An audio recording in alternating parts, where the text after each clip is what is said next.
thing they have to do is slow down.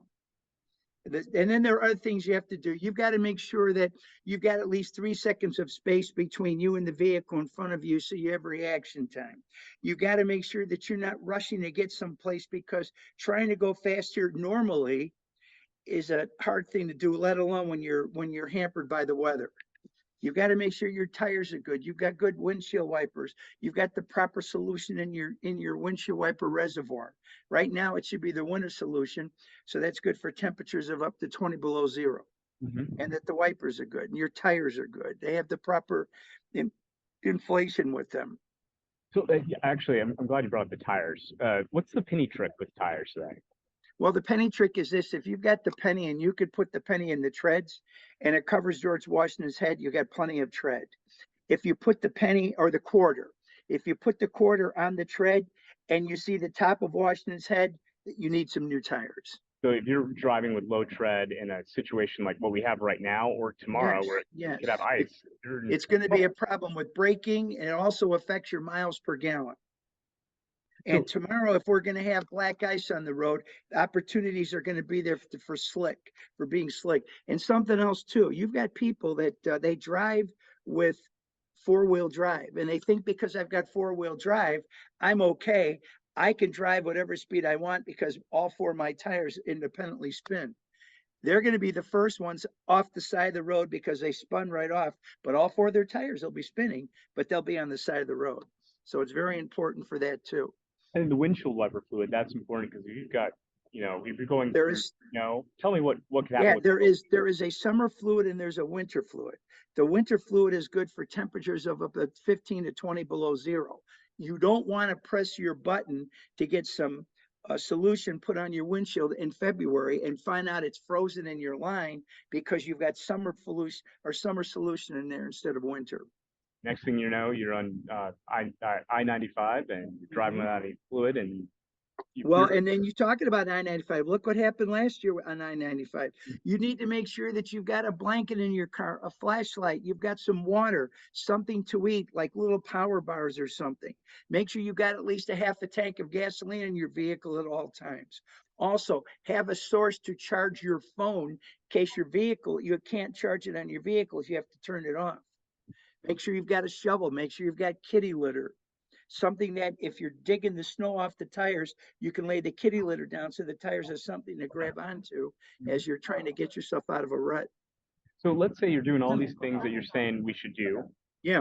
And you're going slow, you're being cautious, but you still hit a patch of black ice. What should you do? Do you brake? Do you not brake?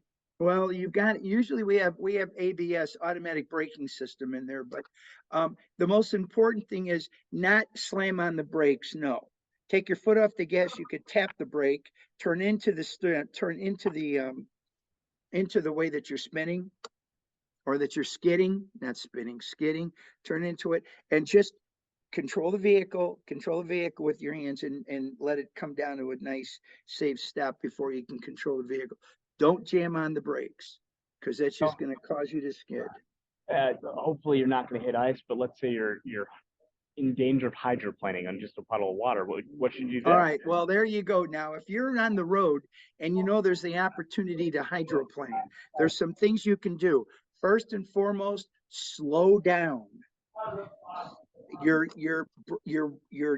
brake your brake shoes are not going to grab on the drum when you're on super wet weather the way they would with dry weather. Your braking is going to be different. Slow down. The second thing is start your braking sooner. And when you're going to brake, start initially by just tapping on the brake so you can push some of the water off of the brake drum so that you can come to a nice, safe stop. But slow down and identify your braking sooner. And then begin the braking. You cannot drive and you cannot stop in water like you can stop on a dry surface. It's not the same. Is there anything else that you should be looking out for when you're actually on the roadway besides water or ice that could impact your driving? Well, there's a few things. One is you've got to look out for the conditions of the road. The second thing is you've got to look out for the other drivers that are on the road. That's why that 3 seconds of distance is so important. How do you determine the 3 seconds of distance? Pick an object on the side of the road that the vehicle in front of you is about to approach. Mhm. Once that vehicle hit the back end of the vehicle hits that object and you're approaching it now, count 1001, 1002, 1003. If the front end of your vehicle makes it by 1003, there's that 3 seconds of space that you need. Now, depending upon the weather, the light, the time of day, the conditions of the road, the traffic mix, how you're feeling, you may want to give yourself 4, 5, 6 seconds of space so that you have reaction time in case something else happens with those vehicles around you. And I also say use that 3 seconds of space even when you're at a stoplight. Don't stop right on the rear end of the vehicle in front of you. And something else that happens around here too many times is you'll be at the front of the line at the light turns green. Immediately, somebody 4 cars behind you is already honking their horn. They want you to move. Don't ever let anybody push you into an intersection until you've determined that it's safe. Because you're the person who knows what you're seeing in front of you. Correct. Do a scan. Look right, look left, look front, look behind you, look right again. If it's okay, go. 40% of accidents happen at intersections. And that's because of people running red lights and you're having accidents and people not checking an intersection before they go. So that, I mean, that's good Excuse to me. know. Let's say you're getting off the highway in Hagerstown and you think you're good and you're right there at the intersection off the off ramp. You still have to be cautious there. Absolutely. And that's another good point too. Off ramps, there's always going to be a posted speed limit sign. Obey that sign.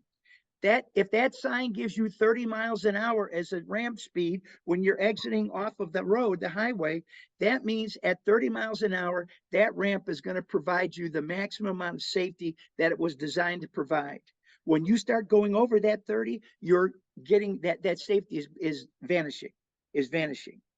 And when you're entering and when you're merging onto traffic, there's always a yield sign that's in the merge lane. That doesn't mean to speed up. It means to watch your speed as you're about to merge onto traffic because the traffic on the highway has the right of way. You are waiting to merge in. Too many times people take that merge and just zoom right onto the lane and it makes it very dangerous. That's why we always have to be looking. We always have to be looking and we always have to watch our speed. Maintain a speed based upon conditions, whether it's light out, snowing out, raining out, freezing road, black ice, whatever it is, fog, your speed should be appropriate for the conditions. One more quick question for you, because we say this every single year. Yeah, Bridges. Like you got cool air that's going on the top of the bridge, cool air going on the bottom of the bridge, so the bridge correct. will freeze. What should you Bridges do will before you hit a bridge? freeze first just because of what you said. There's air that's under it and there's air on top of it. And there'll be a sign normal there. It's going to tell you that. That means slow down. A quarter of all traffic fatalities in the United States of America occur because people are driving too fast for conditions. Slow down. That's all you need to do to give yourself the biggest chance of being safe. Start by driving with an appropriate speed. And if it means you got to go in the right lane, drive the right lane, but slow down.